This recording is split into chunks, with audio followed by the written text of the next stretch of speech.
So let's put ourselves in their position, right?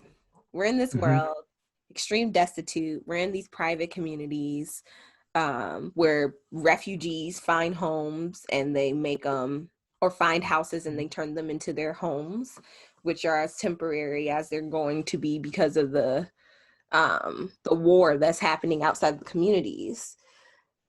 Hmm. Would you? How prepared are you for something like this to happen in your real life? How prepared am I? Yeah. Uh, what in what way? Like resource wise or mental wise? Because I think that's two different conversations. Well, let's start with mental. Mental, I think I'm always thinking some shit is gonna pop off. Always got the head on the swivel. Yeah, like because I don't trust shit. Like I don't trust. I'm gonna stop. I'm gonna not use much profanity because they're gonna think I'm just ignorant.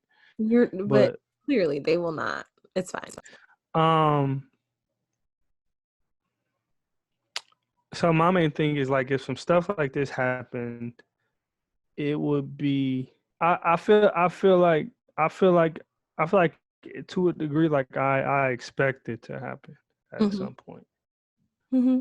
You know what I'm saying? Like I expect it to happen. So, but I don't think you can prepare for anything like this mentally. Like I think the way that our country is structured and the way that the luxury of life that we've been blessed to live here in America, I think that only I think even like the militia people who got like all these rations saved up and all that stuff, like, hey, like you talking about living like animals.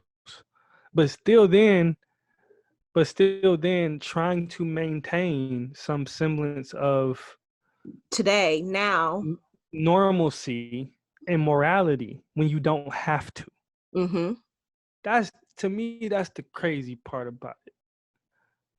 And I think that's what Octavia Butler did so expertly in his book is that like I think that's why the communities are so small because it kind of represents that out of all these people, it's only gonna be a small group of people that who are really gonna keep their morals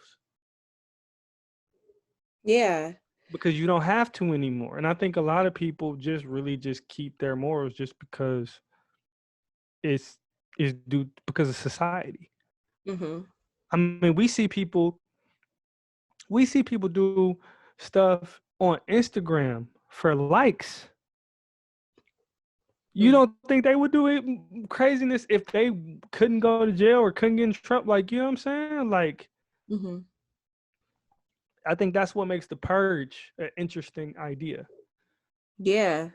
Doesn't because it kind of peels back the layer on. Yeah, most people really want to get some shit off. That's why you got like when rebellions happen, you have those people out there who just want to go out there and do some fucked up shit. protests happen? You have Yeah, agitators. and then people just want to go out there and do some fucked up shit. Hmm. You know what I'm saying? And Yeah. what they call agent provocateurs or whatever they call Yeah. them. Yeah.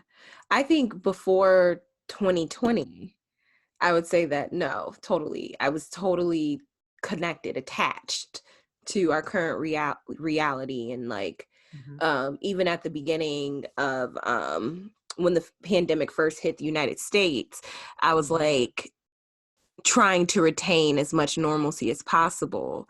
And it wasn't until the summer that I just kind of like was just like, no, I'm just going to embrace the change and what's happening and just be adaptable and not Yeah. mourn anymore what used to be. So right now, I would say that to your point of like you're never really prepared, I'm comfortable with knowing that you're never really prepared anymore, right? Because this shit was like the most heartbreaking thing for me because I was so attached to what we used to have. And but now I'm just like anything is possible. See, A I'm a fucking loner. what'd you I'm say? a loner. I'm a loner and a homebody. So for me, it was just like, We get to stay at home. I can write. I can, you know what I'm saying? Like Yeah. I can like it kind of get it's like, man, I can take a moment to like look at the world because I always try to look at the world, try to like think about what's going on, try to contextualize like what is this reality that we're living in. But then at the same time, stuff is always moving so fast to where you don't have the time and space to do it. Mm-hmm. So this whole thing kind of just gave me the time and space to like, okay, like who am I? What Mm, do I want to be? Who do I love? Do they love me? What is love?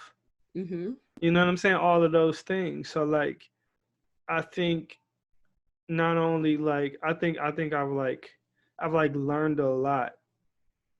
This year has felt like the way people describe like a DMT trip. That's what this year feels like for me. I thought you were gonna Like say like this year felt like 5 because it really did. I feel like I aged like I became way more wise. yeah. I gained a lot more wisdom than I usually do Mhm. in a year's time. This time, like Mhm. honestly, like this is the most introspective I've ever been in my life, and um yeah, I just feel totally just like not content, but content.